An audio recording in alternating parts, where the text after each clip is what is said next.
Ayun na makapal na ulat, nasa dulo na oh.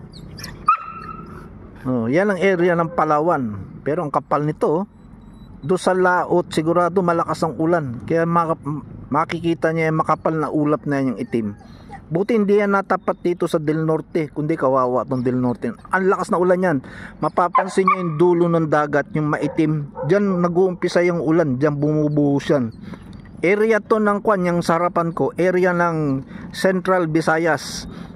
Ito naman, yan ang Negros Island. Oh. Ito naman yung andito ang Cebu, yan.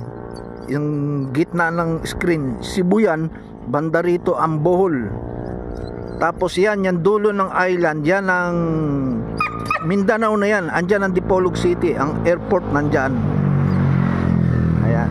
Kasi ang Dipolog, yan ang capital ng Zamboanga del Norte. Andito tayo sa boulevard, ang haba nitong boulevard na to. Makulimlim pa rin ngayon, linggo ng umaga. Kasama ko tong dalawang kulukoy. Ayan oh. Oh. Kating-kating na pa niya na pakawalan sila.